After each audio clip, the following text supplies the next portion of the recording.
Tavy, you just go lay back down, please. Ma'am, step away from the mic. Welcome to episode 4 of Milk and Bourbon.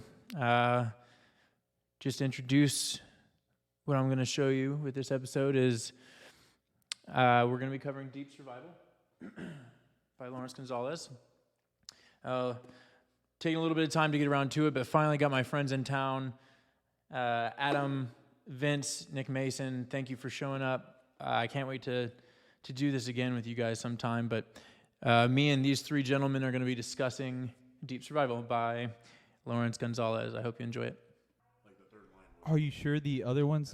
Oh, it is recording right there. Yeah. So this podcast is about genocide. Edit that out, Nick. Genocide. Enjoy it. No. This is important. Damn, I'm too loud. Hold on. Can you take the dial back a little bit? Yeah, just turn it down a little bit. A little bit more. A little bit more, a little bit more, I'll tell you when. Just keep going. So we're going to be passing the mic. Okay, good. Check. Mic check. Huh?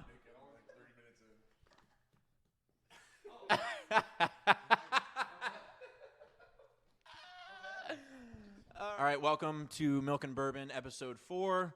I actually have friends this time. Adam Hall and Vince Perica, and Nick Mason's off screen. He'll hop in every now and then. He didn't get to read the book because he doesn't know how to read. But but I'm gonna let them talk about themselves for a second, introduce themselves, see where they're coming from, so that you can kind of understand why we have certain takes on certain survival situations, what have you. So take it away, Adam. My name's Adam.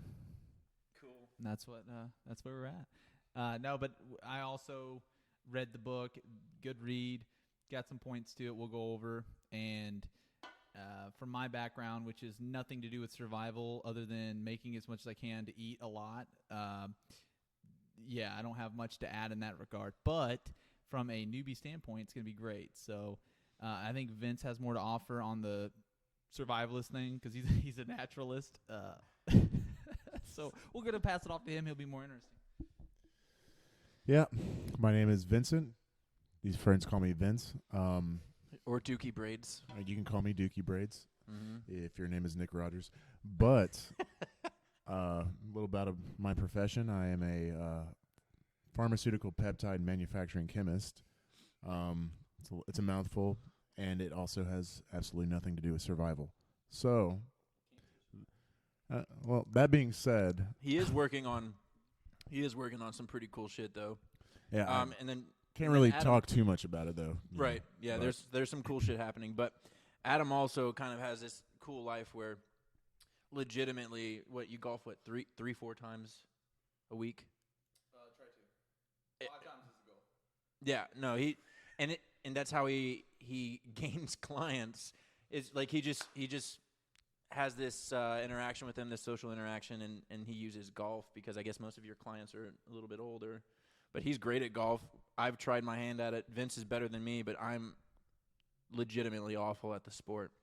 I mean, Adam does golf a lot, and I still have not seen him hit under an 80. But I mean, personally, I've never seen you do it.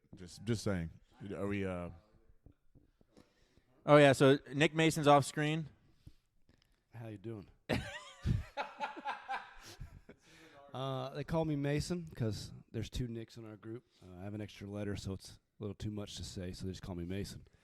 I also golf. I'm not as good. In terms of career, I'm a restaurant manager, so I have to survive customer service every day. It's a day-to-day basis because I'd rather take on a bear than an angry Karen, I'll tell you that. But Karens are devastating. They're always right. I don't read the books, so these guys they'll be your insight and intellectual knowledge. I'll give you the street facts and maybe some other tips along the way if you need them. He doesn't read about survival; he lives it. I live it every day. Yeah. Anyways, yeah. So I'll be back. So the book is Deep Survival by Laurence Gonzales, and he goes throughout the book. Initially, when I first started reading it, I was a little bit worried because the first few stories didn't really blow me away, but there was one chapter towards the end of the book where There's two stories. The first one is these 5 people are on a yacht that's moving from Maine down to Florida, right? Yes. They're like delivering this yacht, and they're like 10 miles offshore, not even that far offshore, but they hit a squall, terrible weather, and they sink the yacht, and they get in this shitty little dinger, and these 5 people, right? 5 people are on this little Like dinghy. life raft, yeah. Yeah, it's small. So it's a Debbie Kiley, Meg Mooney, Mark Adams, John Lippeth, and Brad Kavanaugh. Brad Kavanaugh and Debbie Kiley from the very outset are performing much better than the other 3. Yes. So Meg Mooney was injured while the yacht was sinking to the point where it was pretty clear that she was going to die pretty soon. She was bleeding out, and they were having a tough time controlling it. Mm-hmm. And then Mark Adams and John Lippeth, man, just went off the deep end. They got to the point where it was just delirium, essentially. Yeah, so day 3, early morning, Debbie Kiley is like hearing I guess somewhat of a commotion, but these guys are legitimately lapping up salt water on the morning of day 3, like just fuck it. We know exactly what salt water does to us. These guys are like,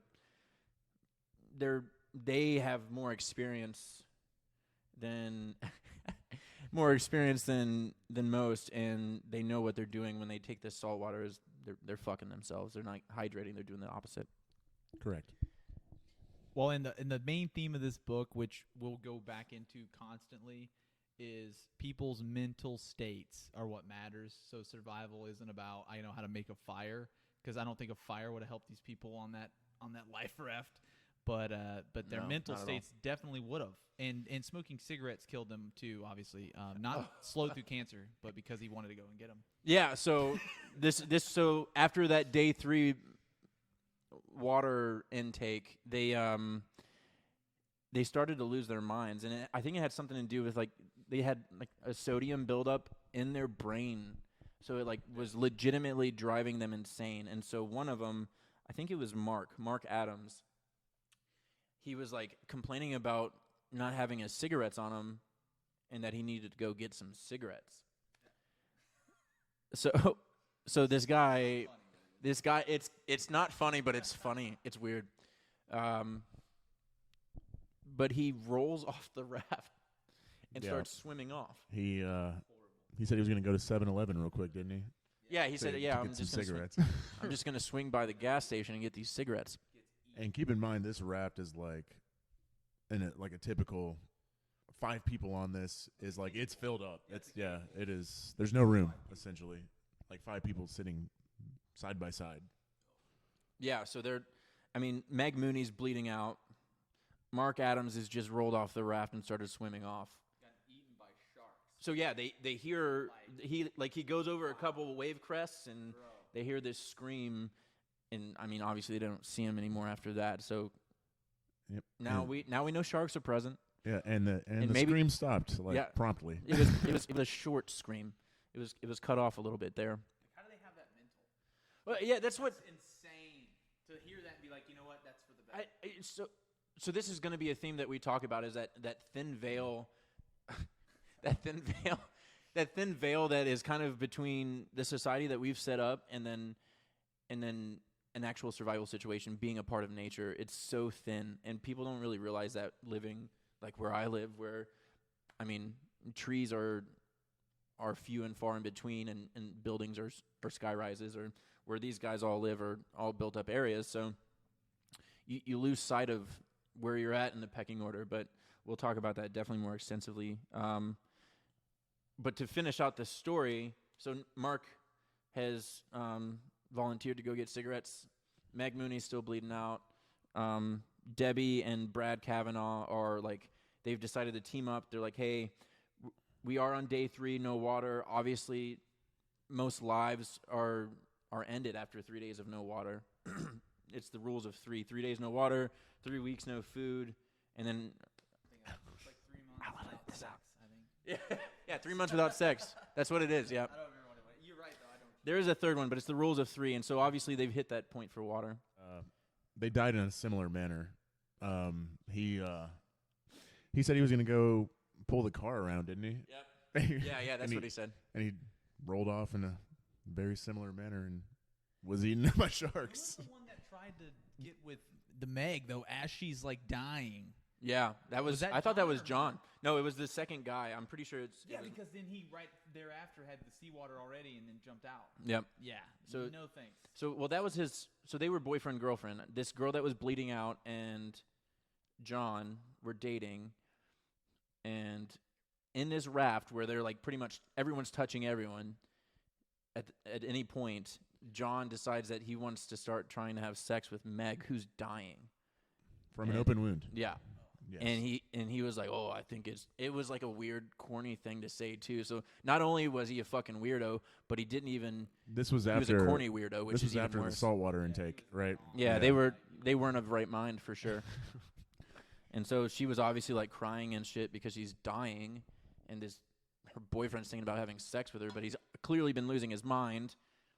And yeah, he ends up rolling off, and I guess the sharks, Mark as the appetizer brought the sharks in full force. Yeah. Under the raft. Yeah, they like I don't know. Like they felt it like moving underneath. Yeah, so they felt the sharks butting up against this raft because they were consuming him right there. Blood in the water, they could see it. So that's the first one. Like, what's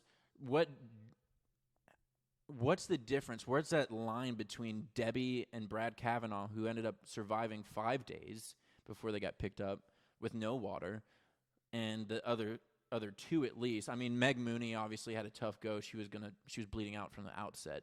She didn't go crazy either. But the two men. So what was the difference between Debbie and Brad and John and Mark? And we'll talk about that in a second. So the second one, I think I liked more, just because we've kind of made it into almost it's a terrible joke, but this is just what we do with our lives. We make light of terrible things. So there's these two guys, right? We're talking about a book. Joe Simpson and Simon Yates. Joe Simpson, the story starts off with Joe Simpson, his leg's broken. Yeah.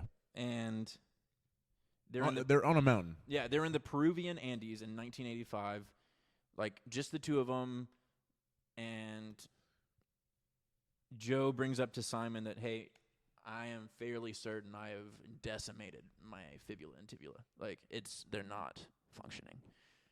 And there's like this unspoken word, and what was crazy, it was kind of unspoken. They They just like knew if it came to it, then something was gonna happen. Yeah, you're living or you're not. Sorry, they were not apologetic. No, at all. He was like, if at any point you slow me down or create this like situation where you're putting my life in danger, I am going to remove you from the situation. Like, so it was. So they started rappelling down. So the way they were doing it is Joe Simpson would go first while Simon is belaying him down, and then Joe would create like this spot for Simon to sit in upcoming so that he can continue to belay him down, and they were trying to get down that way. And eventually, at some point, the line goes taut for Simon.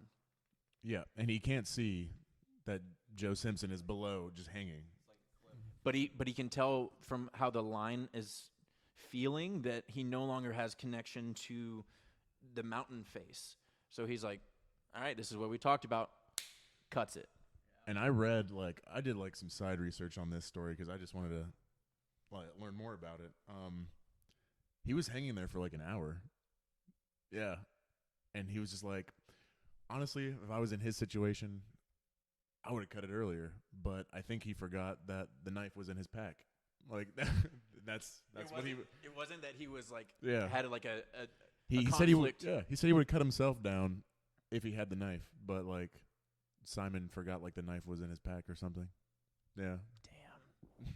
Yeah, so basically Joe falls to a point where he lands and then is not dead.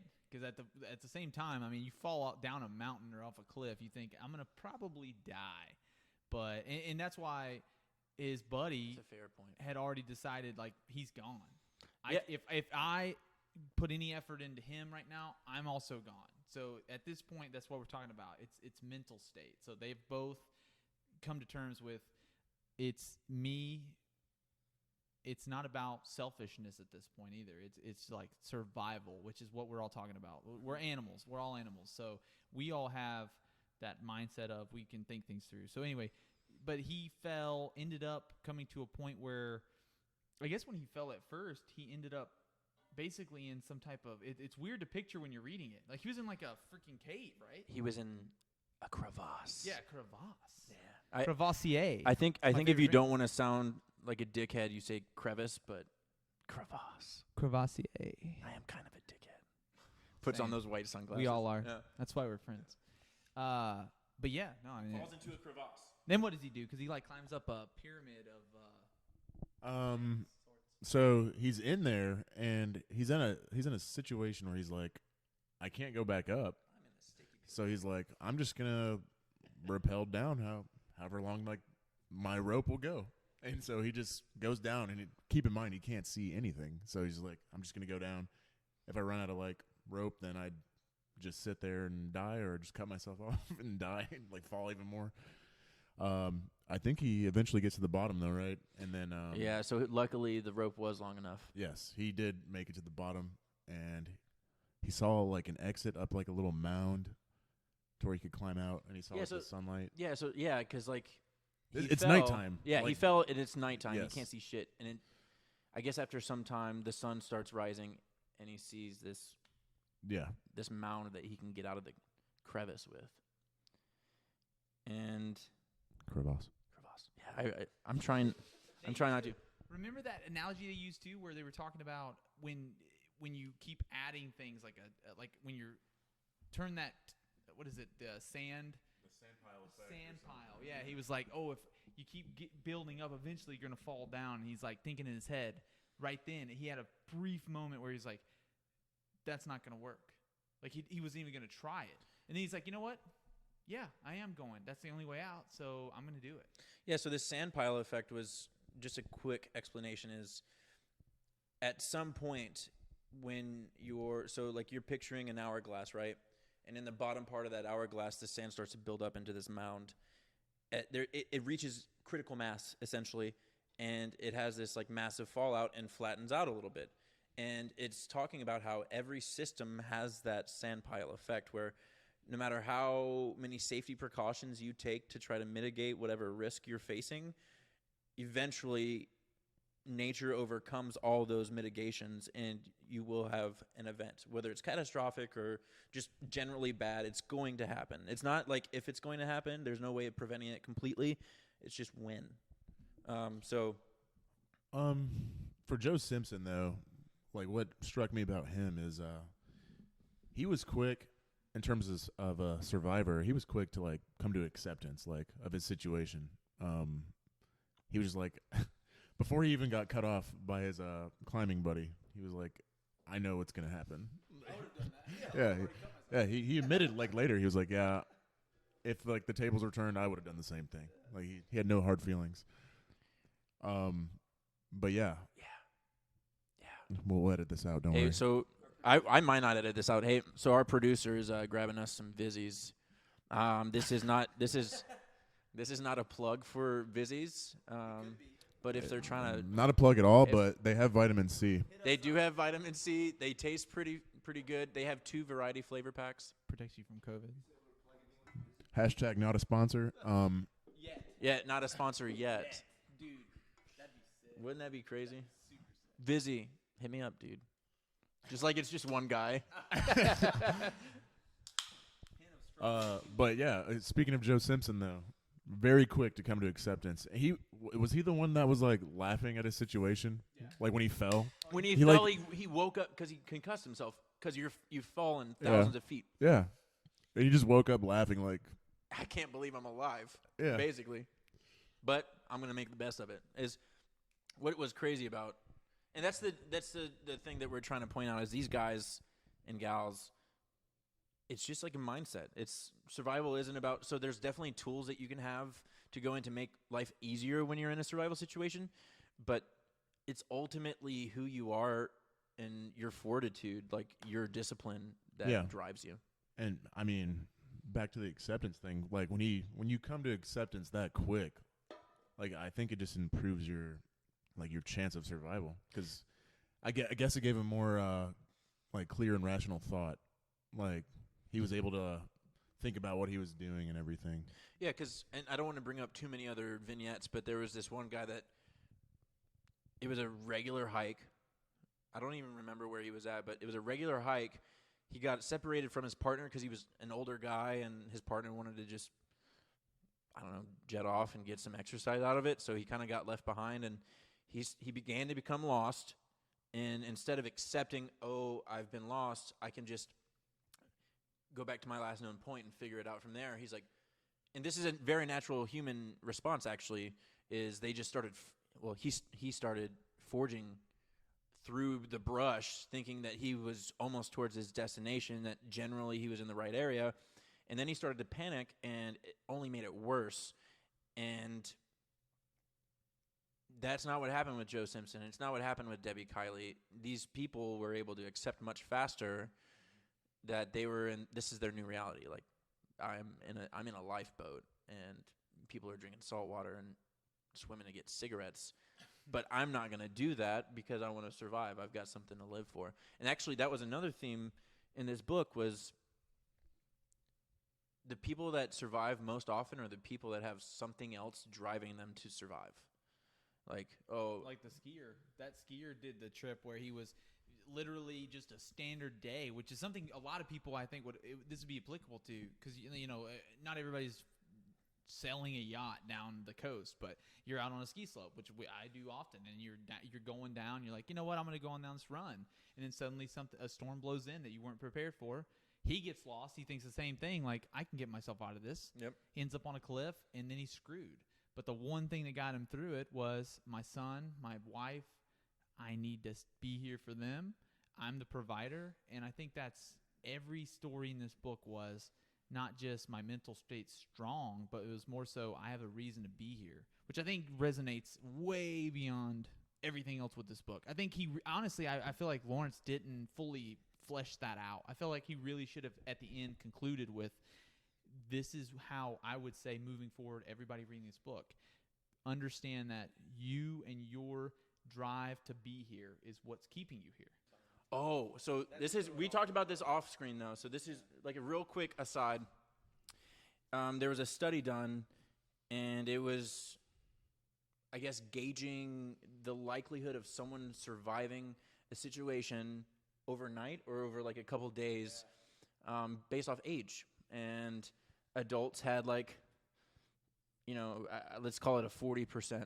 I don't remember what exactly it was, but just for comparative uses, let's call it 40%. Children from like 8 to 12 had like a 15%. And then children from like 3 to 7 had like a 65-70% chance of survival. And it was strange, and I mentioned this earlier in the podcast, talking about how that one guy got lost, and instead of doing the common sense thing and backtracking back to, and I'm not even faulting this guy. This apparently happens more often than not with adults. But instead of backtracking, he just forged forward and went into this panic mode and didn't accept that situation that he was in. So these children, these young children, haven't been conditioned by society yet to have that sort of response where like moving forward is all that you care about. Yeah, it was like, if a kid's tired, they're going to rest. Yeah. If they're cold, they're going to huddle up like next to a tree. Like some real common sense shit. Like it's very basic. And A, then B. So they keep their thoughts simple, and they just meet the needs that, like, they don't, people usually die from exhaustion. And that's because they're energy consumption. So they're not consuming anything, and they're blindly beating their way through the brush, and they're expending all their energy, and they end up dying because of that. Bro, what was her name? I mean, it was Julian Kopke. I think she's still alive too. Like, she cannot die. Oh, that was another theme. Yeah, another theme was like, I'm I am far too alive to die was like one of the quotes one of them said, right? He was like, I am far too alive to die.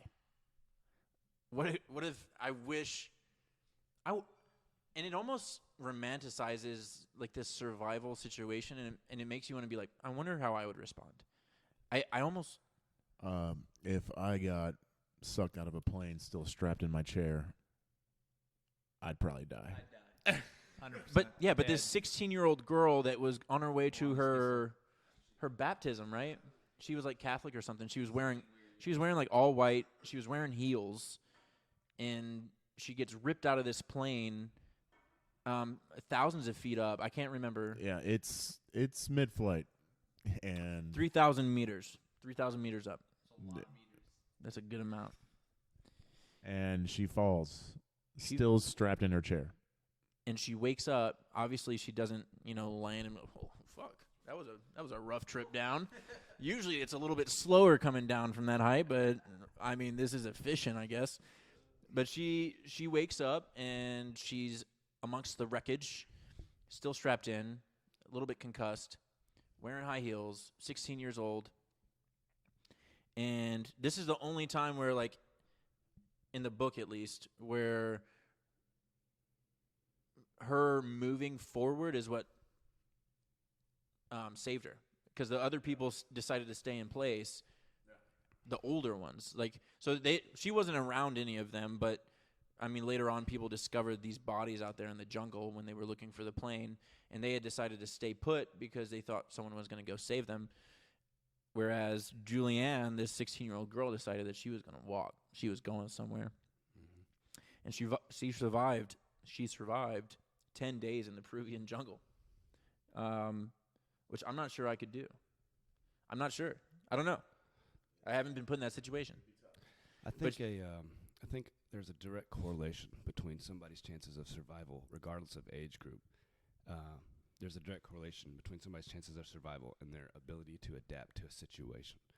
And kids are brought up to adapt to the situation they're brought up. So that's why kids turn out differently. You can raise two exact identical kids with two different parents, and they're going to come out two different ways because they adapt to how they're taught.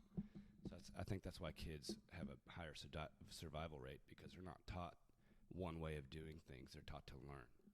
So then I think when people in older, they're taught that they're supposed to do this thing to survive. So like when they get stranded in the jungle, they're going to go to that common instinct, build the fire, make a shelter, but they're not going to think about going to water. They're not going to think about boiling your water and making clean water, because if you drink the river water, you're going to get the bacteria. It's going to give you dysentery. It's going to get you dehydrated. You're going to use all that energy to keep your body to survive. Your body knows what it needs to survive. Yeah, and I think that's that point that we were driving at. These children that were 3 to 7 just satisfied that immediate need. Yeah. And that's what kept them alive more often than not. It was just being real simple. Yep. Whereas, like, they just satisfied the natural urge to adapt.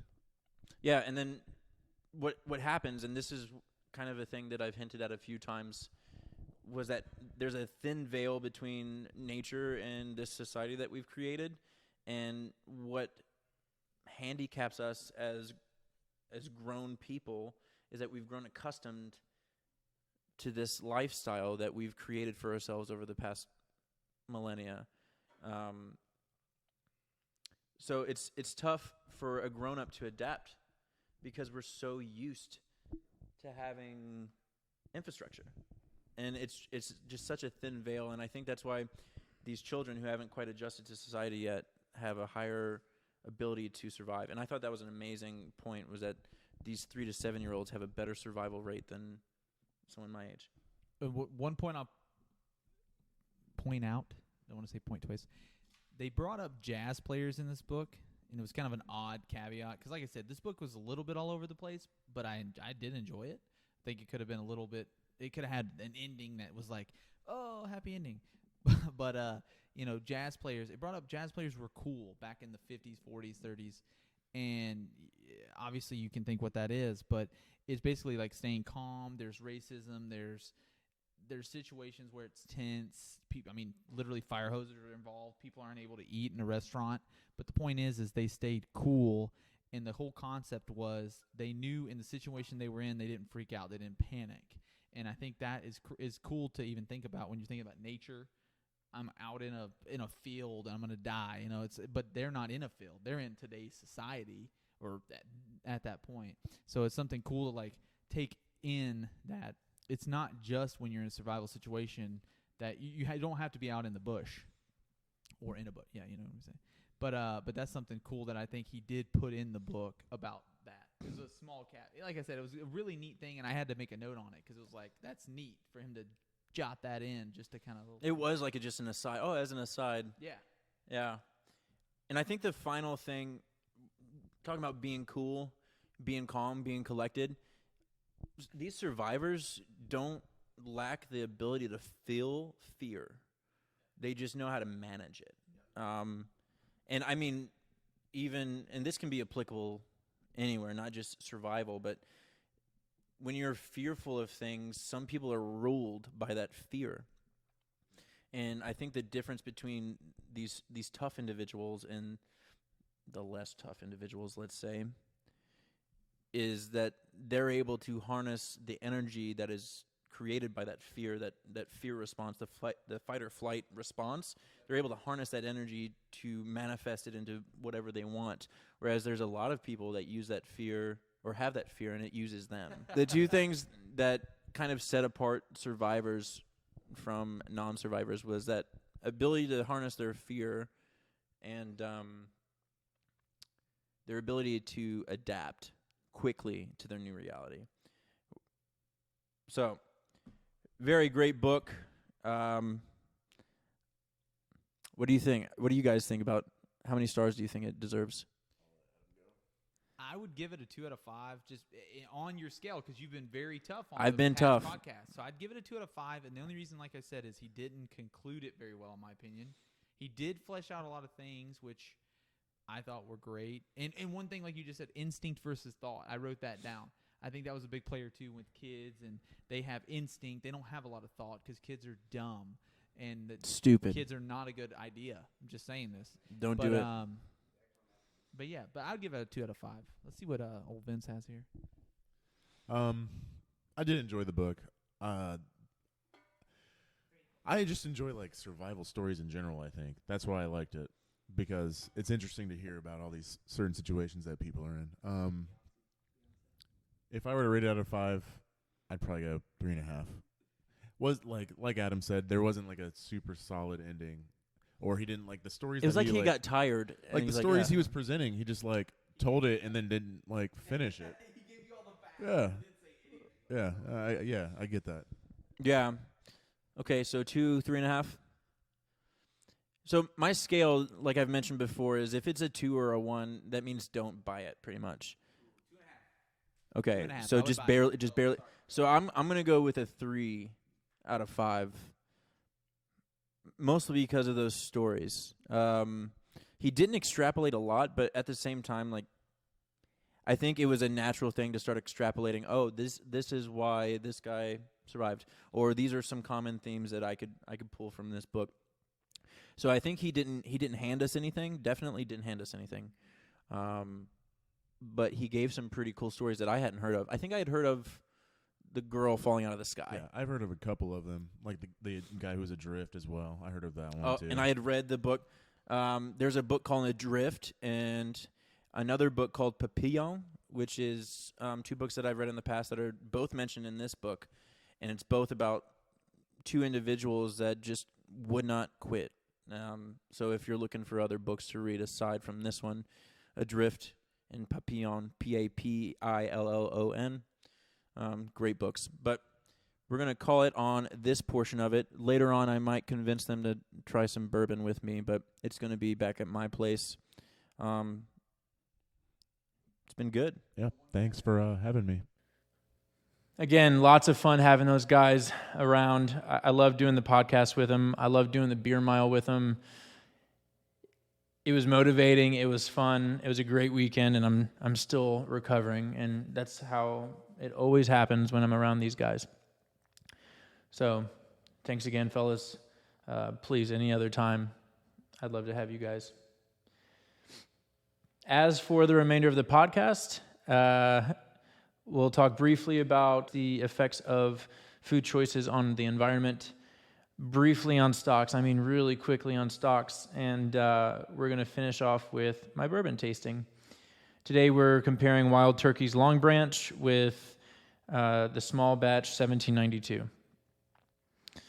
So something that I've been passionate about for some time, actually, and something that I'm continuing to learn new things about is food choices and their impact not only on the environment but on society and what it means for the future. If you start to see a common thread here, it's always, not always, but it's very often geared towards the future and what we're doing right now and how that's impacting the future. In fact, the next book that I'm going to cover is, again, talking about the future and how our lives now and our choices now are impacting that. So the first thing is its effect on climate change, which everyone can have their opinions about whether climate change is happening or not, or whether this was a natural occurrence. But if you really look at how long this planet has been alive, 4.3 billion years, I think, and how long we've been around. For instance, the T-Rex is actually closer to us than it is to the Stegosaurus. Like time on a universal scale, on a galactic scale, we are just mere blips in it. We're like the blink of an eye in the cosmic scheme of things. So to see this quick of a change in the environment and the climate since we've begun creating things on an industrial level, it's pretty damning. And we can have a discussion about this one-on-one all you want. I really actually am open to discussion. That's kind of why I'm here. That's why I do this. I want to learn new things. I want to learn other viewpoints on this type of stuff. But from what I can tell, we've done a terrible job fostering our planet, and changes need to happen quickly. So, for instance, the food consumption is responsible for about 20 to 30% of climate change and carbon emissions, which really lead to climate change. And of note, I am going to link a lot of these studies that I'm about to reference so that you can peruse through it on your own and call me on my bluff, because it looks like I'm not basing this off of my own opinion. I have read through these things, and I do see some evidence that what's happening here is it's getting to a point where we may not be able to stop it.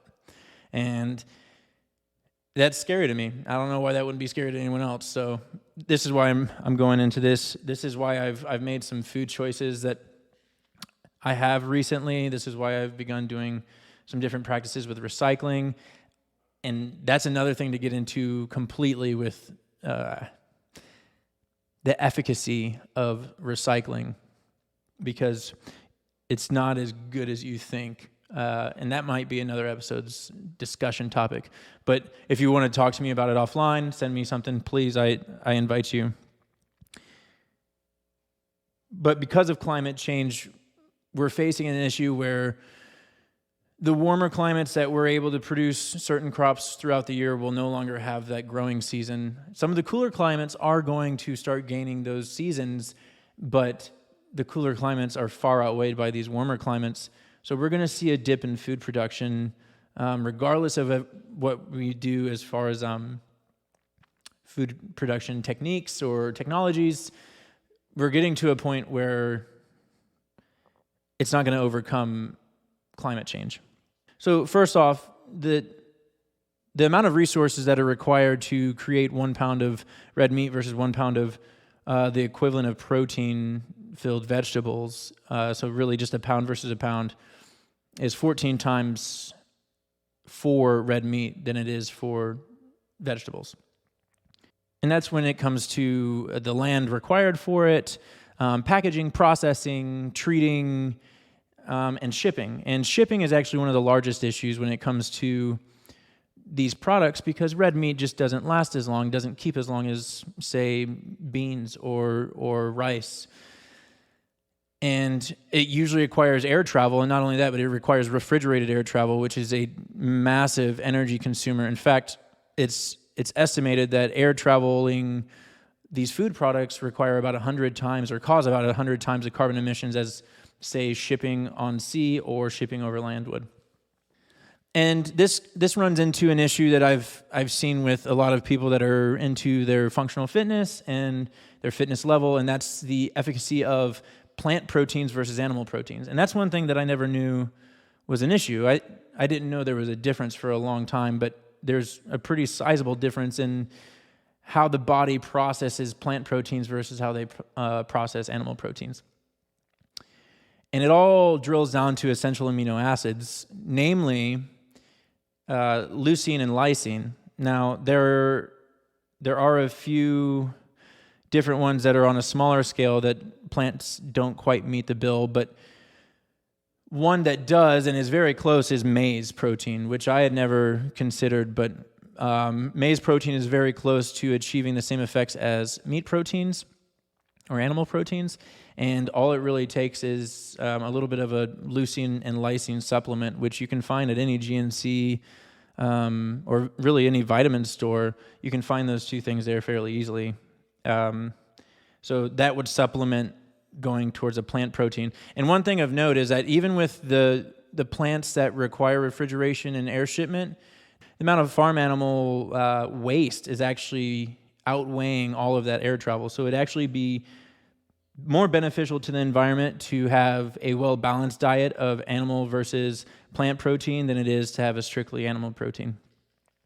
Even considering the berries, the strawberries, the blueberries. And another thing is that people always, not always, I don't like using the alwayses and the nevers, but fairly often I don't believe people take into account that growing seasons are a real thing. We don't grow blueberries year-round in America. And I know that sounds like a stupid thing to say, but I don't think a lot of people consider that. Blueberries only grow from mid-June to mid-August. So when you're buying them outside of that, they're being air shipped in. And I'm telling you, air shipments are the bane of the food emission industry outside of one other thing. And that one other thing is cattle waste. So it's been deemed from various studies, and again, I'll link all these studies that I've been reading, that bovine waste is having an equivalent impact on the earth as pesticides and chemical fertilizers. And this finally leads to, what can we possibly do then? If technology is not going to overcome it, if the climate change is getting to the point where it's irreversible, what can we do to maintain the population that's ever growing, ever increasing? And that's through food waste. It's been estimated that since 1974, our food waste has increased per household by roughly 50%, which equates to roughly 150 trillion kilocalories per year on the planet. And just to kind of conceptualize the difference between, say, a million and a trillion, a million seconds is 12 days. A billion seconds is 31 years. And a trillion seconds is 31,688 years. And we're wasting 150 trillion kilocalories per year as a population. And then in the same breath as that, and this is what I think is most damning about how we're treating ourselves, how we're treating the planet, is while we're experiencing 150 trillion kilocalories of food waste per year, 1 in 3 people will have faced malnutrition on this planet throughout this next year. So there's just an imbalance here, and it's driven by this first world consumerism that I don't quite agree with. And I believe that if we don't start having more of a further outlook on how we behave, we're not going to be able to fix these things. And we're giving future generations the issue to solve, our children's children, really, to solve these issues. And we're just consuming wantonly. And it's actually quite infuriating. And anything that I've said, please, if you have some disagreements or you think there's another way to fix these things, by all means, share with me. I'd love to hear from you. I love to have these types of conversations. I do believe that there is some utility in sharing this information early and often. And please, if you see any of this stuff and you've had this debate with a family member or a loved one recently and they haven't seen the podcast, and put them on me, sick them on me. I would love some hate mail. So please share this, like, subscribe, and let me know what you think. But moving on to stocks. So I've kind of taken a more long-term look at what I'm doing based off that book that I showed in the last episode, The Intelligent Investor. So now I'm looking at investments for about 9 months. And the three areas that I'm looking at for my stocks and that I'm currently holding are green energy. They took a hit recently, actually, because one of those companies reported poor quarter one earnings. And it kind of scared away everyone that had kind of thought that we're on the precipice of skyrocketing that, especially with President Biden in office. So it scared away quite a few people. And we're at a low. The P/E ratio for one of my stocks is below 10, which is, to me, an almost must buy. So I looked into it a little bit more, looked at their sheets, and I'm impressed with it. And it's called SunPower, and I'm going to hold on to that. And then the next thing is an ETF that covers most of the FANG, the Facebooks, the Apples, the Googles. That ETF covers most of those. It's almost like a mini mutual fund. That's the best way to describe it. Don't massacre me if you want to talk about the differences. Let's do it. But I'm trying to explain this for people that haven't done this as long as me. And then the final one is the electric vehicle market. I think right now a lot of people are scared away from car companies just because of what's happened with COVID and the chip crises, where we don't have enough chips for the cars' computers. And I think that's a little bit short-sighted. I think that people are buying for, the 15, 20-day marks, and I'm buying for the 6-8 month marks. So I bought some of those up. A couple of companies that are making heady moves in the EV market. Volvo just said that they're going full electronic, effective immediately is what they said. I would take that with a grain of salt, but those are some good areas to look into if you're looking to hold stocks for the next 8-9 months. That was pretty quick. Now we're on to bourbon. The first one's Longbranch by Wild Turkey. Matthew McConaughey actually helped collaborate, he collaborated with a master distiller to create this, kind of infused a little bit of Texas into it, with it being, I think it's been strained through Texas mesquite. And should give it a little bit of a spicy flavor.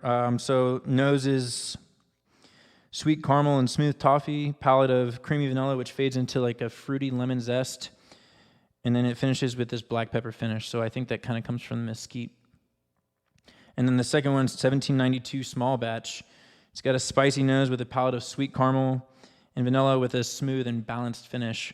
Whenever they use smooth and balanced finish, I feel like they're saying it's bland, but I was reading some reviews, and someone was saying that 1792, when it comes to this price point, I think it was almost $30 for me, maybe 40. When it comes to that price range, 1792 is doing its own thing, where a lot of other bourbons are kind of converging on a single type of flavor profile. So I guess they're being a little bit bolder and maintaining to their values, so it's unique. And then Longbranch, haven't read too much as far as what people have said about that, but we'll see what's going on with it. So the first one is Longbranch. That light is bright, baby. First one is Longbranch. Pretty interested in seeing what this fruity lemon zest is all about in the palate. I had a coworker make this for me. It says milk and bourbon on the front. It's kind of hard to see. So Longbranch is in the milk and bourbon.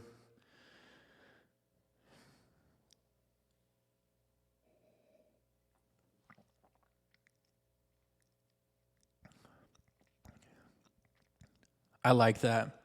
Holy cow. Like I said, I was interested in that lemon zest because that's something that you don't see very often with a bourbon. That's nice.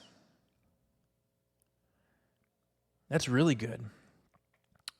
But before I give it any more props, let's go on to this 1792. 1792. There we go. You can kind of see it. Looks a little bit lighter. I believe I want to say it's been blended a little bit. So that might have an effect on the coloration of it, but we'll see how it tastes. 1792 is in one of those Rogers glasses.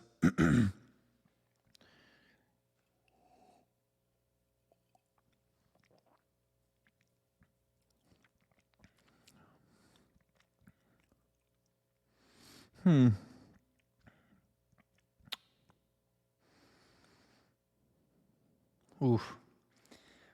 Okay, so I kind of get what some of the people were saying about 1792. It doesn't really have any defining points to it. There's nothing up front. It kind of just, it's there and it's gone.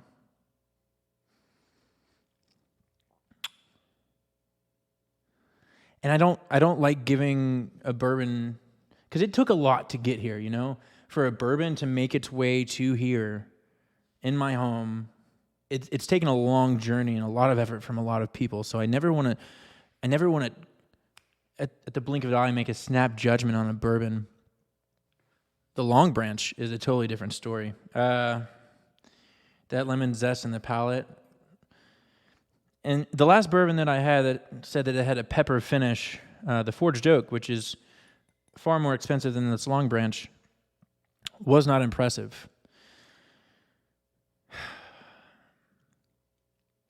So for the Longbranch, I'm going to give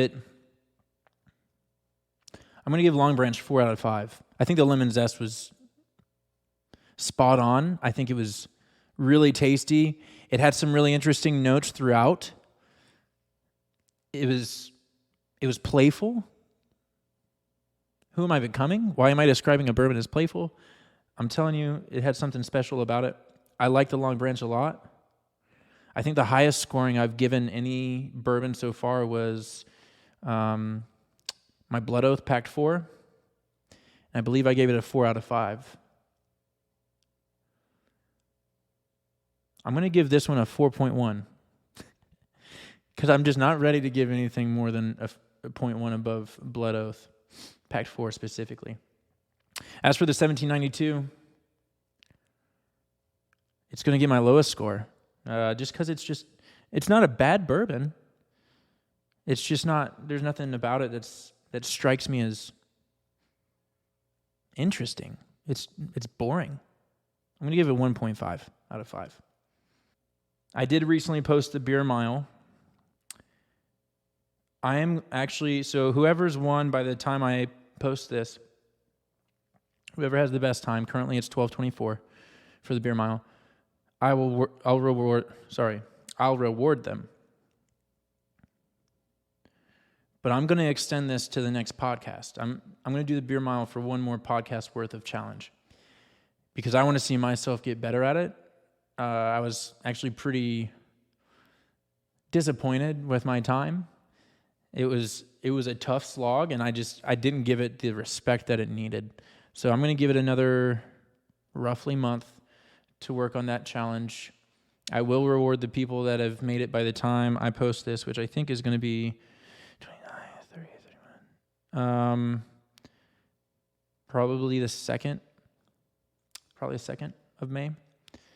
So I'll reward anyone by the 2nd of May, and then I'm going to extend it for another month, another round, see if we can get better times. But at that, I'm going to call it, and I'm going to finish with my toast. Up to it, down to it, damn the man that can't do it.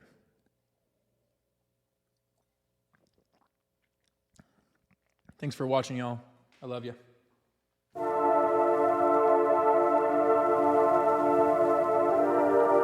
Fresh, pure, and energizing milk and bourbon on the rock.